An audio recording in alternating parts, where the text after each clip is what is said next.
चांदनी रात थी। महोबा के किले पर सन्नाटा पसरा हुआ था। चारों ओर सिर्फ हवा की सरसराहट और सैनिकों की धीमी आहट सुनाई दे रही थी।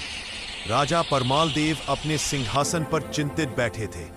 उनके सामने खड़े थे वीर आल्हा और ऊदल, दो सगे भाई, महोबा के शेर। राजा बोले, दिल्ली के राजा पृथ्वीराज चौहान की सेना हमारी सीमा तक पहुंच चुकी है, पर आज रात कुछ अजीब है। हमारे खेमे से कोई रहस्य व्यक्ति गुप्त संदेश भेज रहा है। आल्हा की भौहें तन गई। महाराज, हमें उस गद्दार को ढूंढना होगा, नहीं तो युद्ध से पहले ही हार तय हो जाएगी। रात गहरी होती गई। ऊदल अपने घोड़े चंदन पर बैठा किले के चारों ओर घूमने लगा। अचानक उसे एक परछाई दिखी। कोई सैनिक महल की दीवार के पीछे कुछ रख कर रहा। ऊदल ने तलवार खींची। रुको, कौन हो तुम? पर उस व्यक्ति ने उत्तर देने के बजाय किले की खाई में छलांग लगा दी। ऊदल नीचे पहुंचा तो वहां बस एक लाल मुहर वाला पत्र पड़ा था। कल सुबह सूर्योदय से पहले आल्हा को मार दो, नहीं तो महोबा जल जाएगा।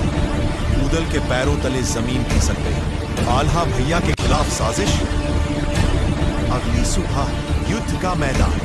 धरती कांप रही थी, तलवारें टकरा रही थी, पर आल्हा को युद्ध से पहले किसी ने नशीली दवा पिला दी थी, जिससे वह बेहोश होने लगा।